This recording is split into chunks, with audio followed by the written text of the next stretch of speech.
बीती रात बिपरजॉय तूफान गुजरात के तटीय इलाकों से टकरा गया और तेज हवाओं के साथ कई इलाकों में तबाही लेकर आया। हम द्वारका में हैं और द्वारका में हम इस्कॉन गेट के पास हैं और जगह जगह पर तबाही की तस्वीरें सामने आ रही हैं। खास करके जो पेड़ पौधे हैं उन्हें बहुत ज़्यादा नुकसान पहुंचा है। बहुत सारे जो पेड़ हैं, पुराने पेड़ हैं, वो जड़ से उखड़ गए हैं। जरा इस तस्वीर को देखिए, इतना मजबूत पीपल का पेड़ और ये पूरी तरह से जड़ से उखड़ गया है। बहुत सारे जो घरों के आसपास पेड़ हैं वो जड़ से उखड़ गए हैं और जगह जगह पर बिजली के जो खंभे हैं वो टूट गए हैं। इस तार को देखिए, बिजली सेवा यहाँ पर खंडित है।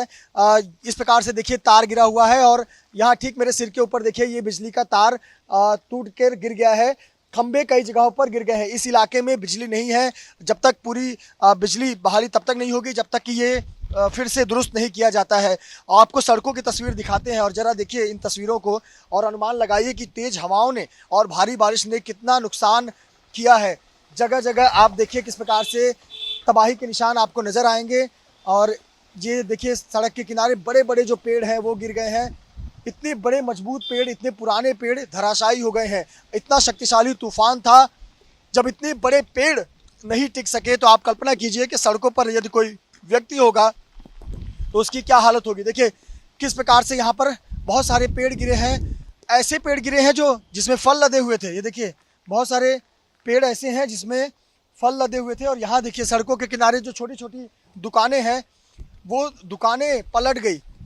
यहाँ देखिए बाईं तरफ यहाँ बड़ा सा पेड़ गिरा हुआ है और देखिए सबसे खतरनाक कि रात को क्यों बिजली बंद कर दी गई थी, सेवा क्यों बंद कर दी गई थी, इस वजह से। ये देखिए तार जो है वो इस प्रकार से टूटे हुए हैं। इलाके में बिजली सेवा ठप है, इसीलिए जो जगह जगह पर खंभे टूटे, तार टूटे, इसी वजह से बिजली की सेवा कल रात को ही बंद कर दी गई थी।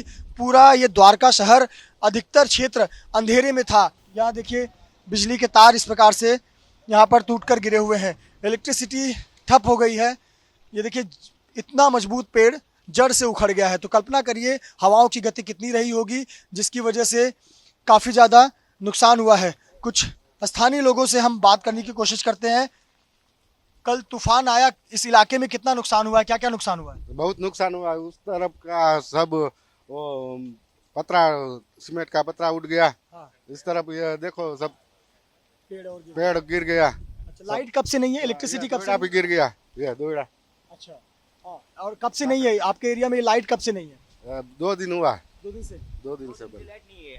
लाइट 2 दिन से काट दिया था? 2 दिन से लाइट काट दिया। अच्छा, किसी की जान भी गई क्या? ऐसा किसी की जान नहीं, किसकी जान नहीं गई, खाली जारवा बारवा उकड़ गया। सोलार भी उड़ गया सब। सोलार सबके लगे हुए तो वो उड़ गए। अच्छा, ये बताएं सरकार ने जो पहले से तैयारी की थी उसका फर्क दिखा आपको? हाँ, दिखा पहले से तैयार करी सरकार ने, हमने देखा। बिल्कुल। तो ये देखिए स्थानीय लोग जो बता रहे हैं कि सरकार की तैयारियां जो थी वो कहीं ना कहीं कारगर साबित हुई, लेकिन नुकसान तो बहुत हुआ है। प्रकृति के सामने किसी की नहीं चलती और इसीलिए इन तेज हवाओं ने काफ़ी नुकसान किया है। कुछ पशुओं के मरने की भी खबर है। यहाँ देखिए सड़क के किनारे जो लोग रोजगार लगाते हैं उनको तो बहुत अधिक नुकसान हुआ है। ये तस्वीरें बताती हैं कि इस तूफान से, चक्रवाती तूफान से गुजरात को कितना ज़्यादा नुकसान हुआ है।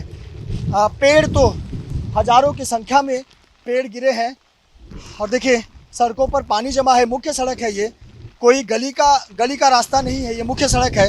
यहाँ पर पानी जमा है और ये देखिए छोटी छोटी जो रेहड़ी पटरी की दुकानें हैं वो रेहड़ी पटरी की दुकानें भी किस प्रकार से यहाँ पर क्षतिग्रस्त हो गई हैं। किसी का रोज़गार इस तरह से छिन गया है क्योंकि अब इसका मरम्मत नहीं हो सकता। तो जो गरीब थे, जिनकी छोटी छोटी दुकानें थी, उनको यहाँ काफ़ी ज़्यादा नुकसान हुआ है।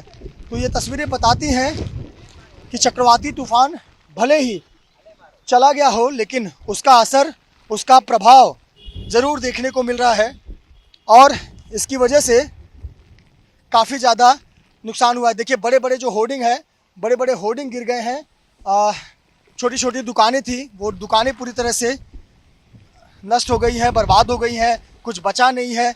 देखिए ये मूंगफली की छोटी सी दुकान और यहाँ सब कुछ यहाँ पर ढका गया था, बांध कर रखा गया था, लेकिन यहाँ काफ़ी नुकसान हुआ है। तो ये तस्वीरें बताती हैं कि चक्रवाती तूफान गुजर जाने के बाद इस इलाके में किस प्रकार से तबाही आई है और इस इलाके में कितना नुकसान हुआ है।